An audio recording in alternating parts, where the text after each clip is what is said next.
Hello, guys. It's that time of month again. We're going to look at GPU and hardware prices. We are at the end of the Black Month weeks, Black Friday bonanza, and from the last update, nothing much has really changed. Added a few more good sales out there, but not a lot. I will go through. We don't really need this one. We can take this one over here. Can we? Yeah, like this. I've made a few suggestions of what hardware to buy, and I will comment on them during this. This will be, I think, a little bit longer session than usually, but let's see if we can keep it below 30 minutes. So if we look at the GPU price to performance comparison, the 5060 is still way on top. And it's still the 5060 Ventus from MSI. You can get it at Elgiganten. Where is it? It's right here. No, it's not. It's here. It's right here. And I think this is a strong recommendation for a cheap car. It's not the best. It's only PCIe times 8, so it's half bandwidth of the 9060s, which is a much better card, really, and it's not too far off in price comparison. So I think I would probably still recommend the 9060 over the 5060, but it is almost 300 kronos more, and percentage wise it's much cheaper. And if you're not going to play big games but you're only going to play shooter games and esports games and Roblox and all that shebang, it won't make a big difference anyway. If you really don't have any money, you can still go with the 50 the B50 B570. It's still a reasonable card. It plays games well. It's on the level of the 30, 3060 12 gigabytes, and it's a little bit better than the 3060. The 3060 is, where is the 3060? It's all the way down here. You can see the price comparison is not that great compared to, but it's still reasonably cheap. Just above 2,000 kroner is the cheapest it's been in the longest time. So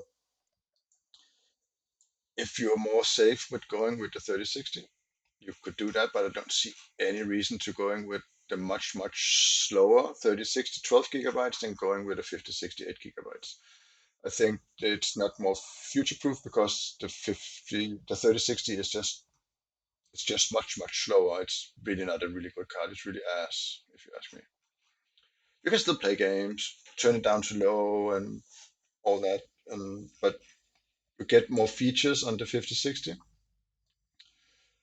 Like the DLSS upscaler is better, and yeah, it's better all over than the 3060 12 gigabytes. Don't focus too much on the 12 gigabytes there because it doesn't give you what you think it does. With the prices as they are now, I do not recommend a 5050, and I do not recommend the more expensive 5060 Ti 8 gigabyte when you can get the 9060 XT 8 gigabyte instead. If you have a little more money, the Elgiganten also have the 5070 on sale right now for only 3,500 kronos, and this is a really dope deal. I don't think this will get any better anytime soon, and because of all the RAM shortages at the moment, and they will continue into next year and probably even 2027, prices will go up, and the GeForce cards will go up more than the AMD cards, I think, because the RAM on the GeForce cards are more expensive, so they will go up more, and the scarcity is bigger on the GDR7 than on the GDR6.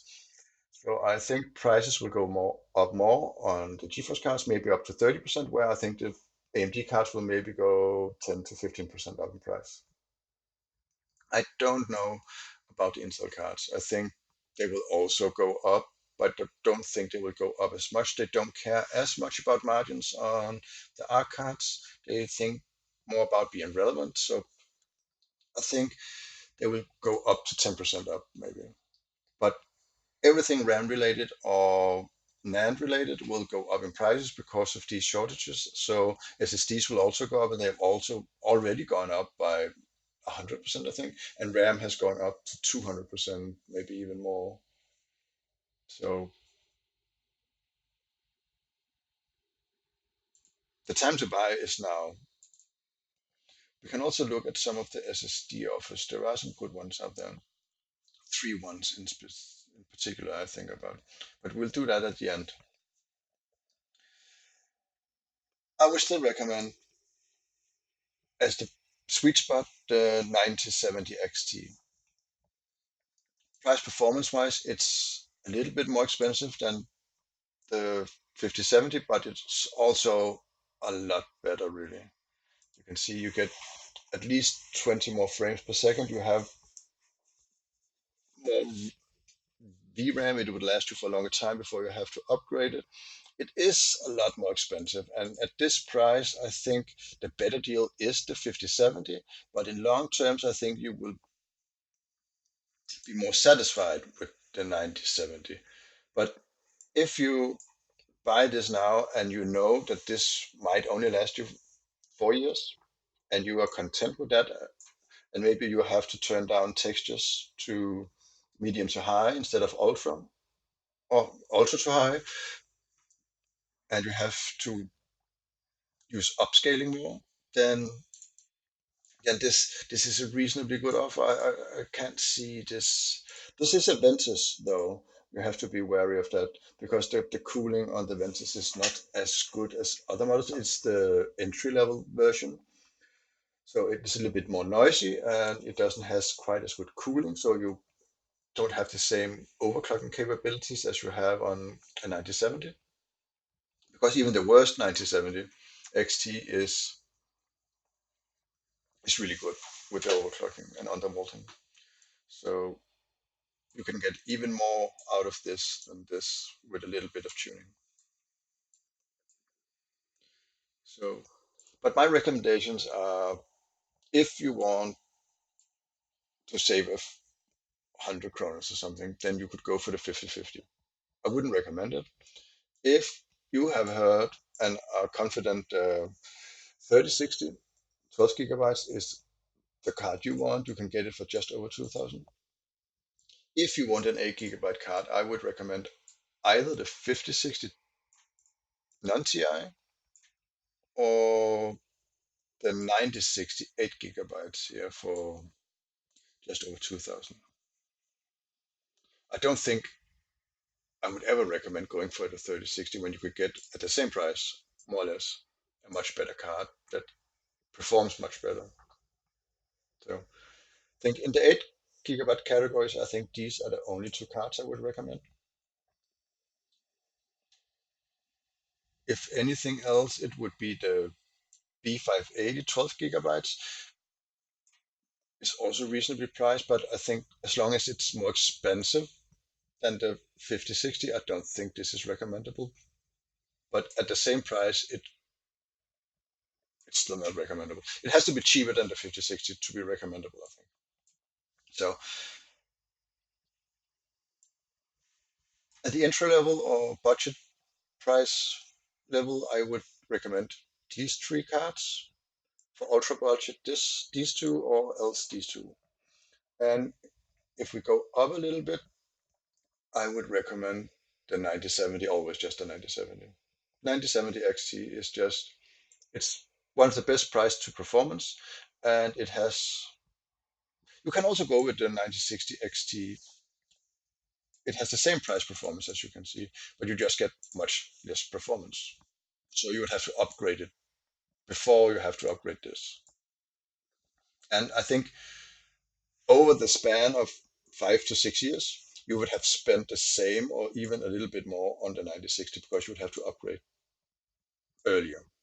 So At some point, you would get to a point where this is not enough, and then you would have to upgrade and buy a new 3,000 kroner card, and then you would still keep this one. So I think the cheaper long-term solution is the 9070. But if you can't afford that right now, this is also a good alternative with the 16 gigabyte. The 5060 is a little bit more expensive.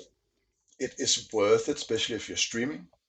So if you're streaming, I would recommend this because this is not AV1 certified, it's AV1 compatible, where the 9070 is AV1 certified, but this doesn't have the hardware to really run it. So if you're streaming on a lower end budget, I would recommend the 5060 instead because it has native AV1 compatibility.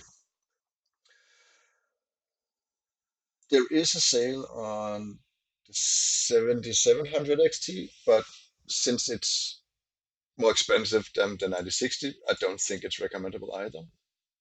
The 6650 XT has gone up in price, and as long as this is more expensive price performance than the 9060, I don't see I can recommend this one either. So the 5070 Ti is still too expensive, but although there is a good offer right now on, I think it's a WindForce. I have it here somewhere. Yeah, no, it's the Ventus. No, that's not this. It is the WindForce, and the WindForce is the same as the Ventus. It's the entry level version with the worst cooler imaginable.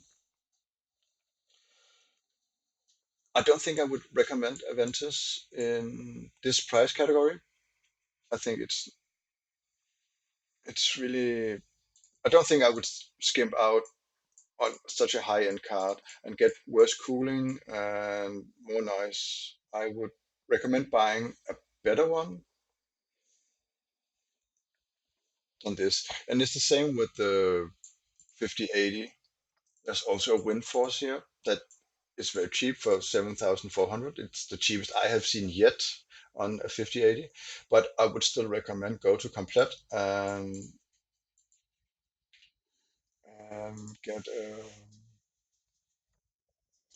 get the OC Prime instead. It's a better card and has better cooling, and the capabilities are just better. So this would be my recommendation for a 5080. Unless you are using it for work, I wouldn't recommend a 5090. Or unless you're loaded, of course, and then it doesn't matter what the price is. You just buy some of the better ones.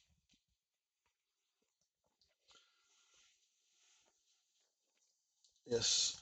But then we come to motherboards, and nothing much has changed here. If the motherboard I would recommend right now is the Asus B650E from Elgiganten for just 849. Really, really good card. It's on par with the regular 580 plus, and I think this is 1149 at the moment, somewhere out there. If you want a proper B850, I would recommend this one. It's the B850 Edge Ti. It's a reasonably good card. It's up there with the Tomahawk from, oh, so, but this is a wide one, and the Tomahawk is also a great one. If you want a good MATX motherboard, you could go for the Mortar. MSI Mortar is also really good. We don't have the MSI Power yet, though. It's a really good overclocking card, but it's not landed in Denmark yet. So not a lot of motherboard recommendations because nothing much has changed, and it's still uncertain with ASRock because of all the burning CPUs. I think though it might not have something directly to do with ASUS or the BIOS. I think maybe it has something to do with the socket, but I don't have the hardware to actually test it out. But I hope maybe others will test it out. And maybe in the future we will find the reason behind why they're burning. Maybe it's not one thing, but more things combined that makes it burn up. We have power supplies now, and there are a few power supplies in the 750 category. And we have the Cooler Master. It's the gold version. You have to be careful. It has to be the gold V3, and it's a good B tier one. It's for only 479. There's also the Chief Tech Vega. It has gone up in price a little bit, but this is an A minus. It's a little bit better than this one, and and also then it's become more popular. But this is a really really good one too. This also comes in an 850 version, which I could also recommend. Proshop has also the Focus GX on sale right now, and it is also a reasonably good B tier power supply. I think it's B plus. So these are all recommendable, and they are on sale right now, and the sale will end on Monday. So you have to be. All these will probably all end on Monday, except the one that's our everyday prices from CompuMail and ComputerCell. So you have that. Right now, both ProShop and elgiganten has the Crosshair 850X on sale for just about the same price, around 950 kroner. This is very, very good power supply. You could also get the C850 from NCXT. It's also really good power supply. Right now, ProShop has in the 1200 category, it has, I haven't seen any good prices on 1000 watts. I think they're too popular or something. So I haven't seen any good, really good on, but on 1000 watt power supplies. But right now, ProShop has the 1200, the NMX DF2, and this is an A tier one.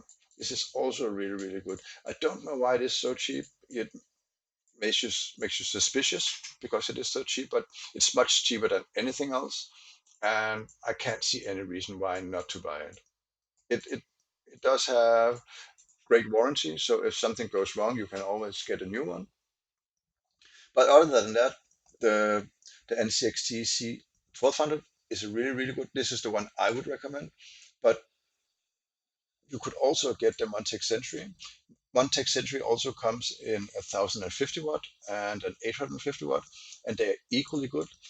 The disadvantage with the Century 2 is it has an odd color profile. It's like grayish, and it doesn't have as great a noise profile as the NCXT. I don't know the noise profile on the NMAX Revolution though. It might be very noisy, but you'll have to look that up yourself. The NCXT is really good, and this would I would recommend in pretty much all wattage tiers from 800 to 1200 watt. This or the RMX, depending on which is cheaper. You could also go with the Be Quiet Pure Power 13, 12 or 13M. They're also very good. The 13M is one of the quieter PSUs, so if you value silence, that would be a great buy in all categories. So we could pull up 1200 watt A tier list here. Oh, that's not a lot. I have more than one. Yeah, that's right. The other one was the old one. The old one didn't have necessarily. Also, the NMX doesn't come with 12-volt high power, so it comes with PCI 3, PCIe 6 plus 2 to a 12-volt high power cable. So you have to keep that in mind. So it doesn't have native 12-volt high power. So that's the disadvantage for this. But it's 3.0 certified, and 3.0 is actually better quality than 3.1. So yeah, keep these things in mind. The Fantex amp GH 1200 watt is only B tier, while the 1000 watt is A tier. So I would not buy this one when you can get these other ones that are better at the same wattage and around the same price point. So, and you can see why I would recommend the C 1200 here, because if you go up, they become expensive, a lot more expensive really fast. You can pull up the 1000 watt since I didn't have it in the list, but you can see you don't have to pay much more to get 1000. a C1000 or a C1200 instead of an RMX 1000. The RMX is a little bit better than the NCXT, but it's also a little bit more expensive usually. But the C1000 here is more expensive than the C1200, so it doesn't make sense to get the C1000 here. But here we also have the Pure Power 13M, and this is a cheap, it's not cheap, it's a more silent one. The Montec Titan is also really good.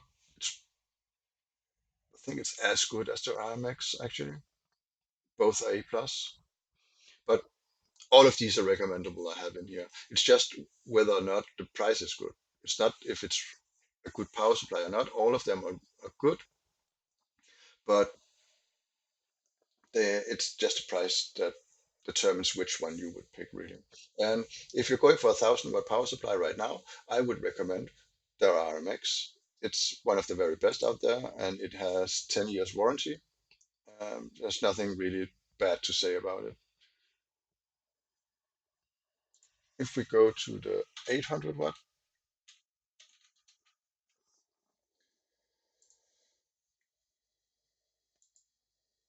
Price Runner doesn't always have all the prices of all these Black Friday offers. So sometimes you have to go to Proshop directly or Elgiganten or Komplett or whatever, and it will not show up on Price Runner. So these are not all the ones that are here. But as you can see here, the best A-tier power supply in the 800 watt category, it is the Chieftech Vega. The problem with the Vega is it's not modular. So you will always have the cables, even the ones you don't use. But if you don't care about that and you have a compartment where you can hide all the cables so you don't see them, it doesn't really matter, I think. So, and the connectivity is of course also a little bit more limited than you will get with an RMX or an NCXT, but it should work just fine with anything regular. Yeah, like a regular setup should work fine with this. Other recommendations in the 850 watt is it's of course the RMX because it's it is go-to recommendation always, and since it's the cheapest one, this would also stick here. And I think, do I have a 700 listing? I don't remember. I do have a 700 listing. Let's look at that. There's also the Chief Tech again, that is the cheapest, and this is A tier also. And we have the Focus, it's also really good. Uh, let's look it up. I thought maybe it was B tier, but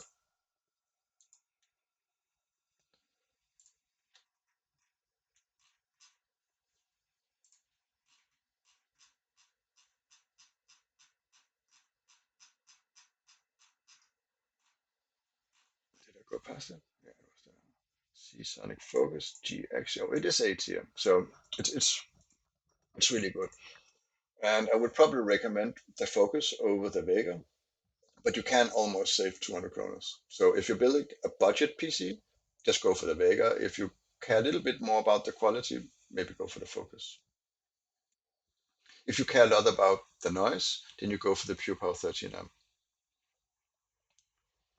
And if you care even more about the quality, you would go for the RMX. But since the RMX 850 is only 100 krona more, I would really recommend going for that because with an 800 watt, you can go with any GPU like 5080 or below.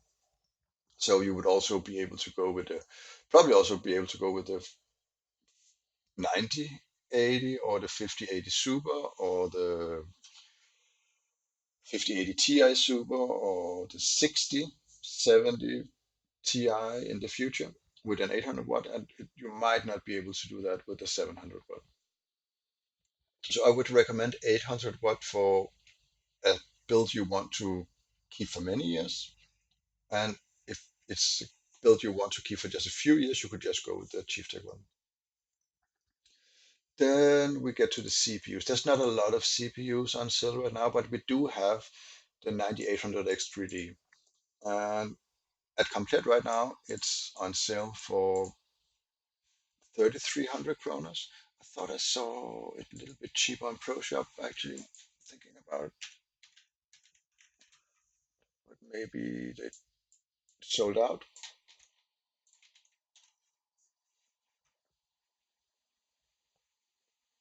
Yeah, they did take it down a notch. So you could get it for 3,222 at Proshop.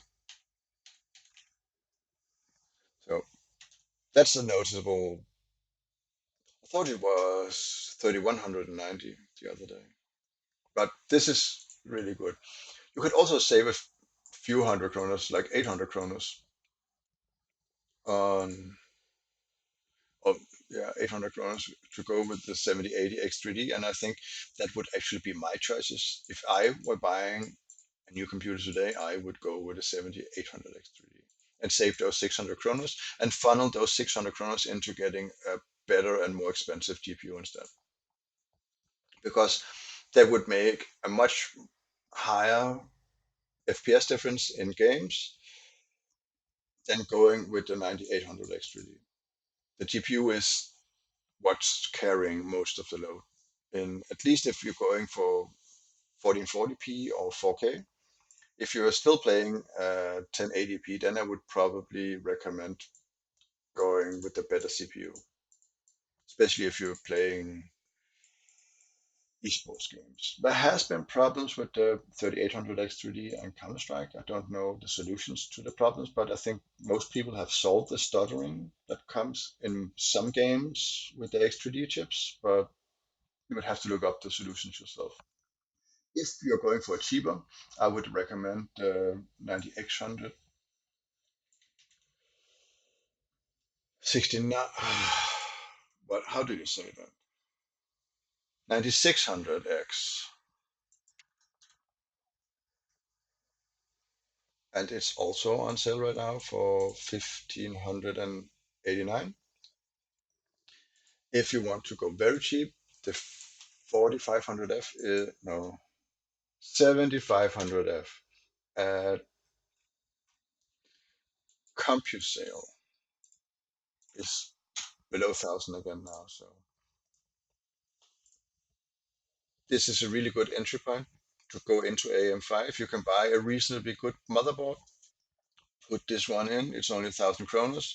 In 4 or 5 years, you can buy a 7800 X3D on sale, or maybe 9800 X3D on sale for cheap, put it in, and you have a perfectly good upgraded computer again. Only thing you have to do is you have to buy new thermal paste, and if you buy a reasonably good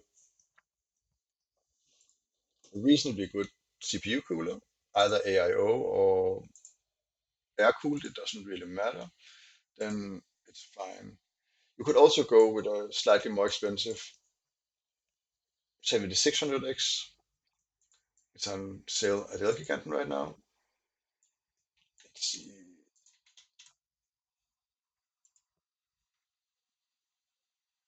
for 1300. No, I think this is one of those where we have to go there. Let's see what it is.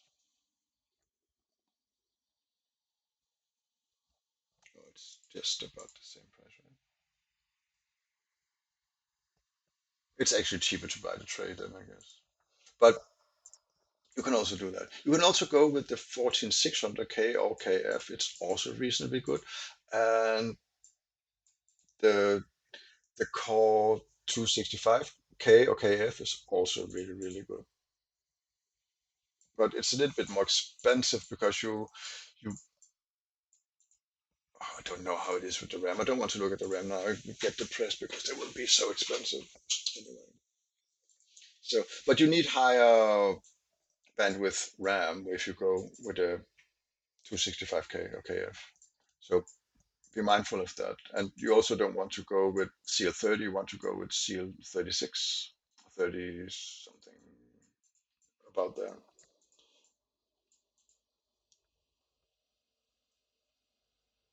That's it for the CPUs. There's a single CPU. I also have a CPU cooler actually.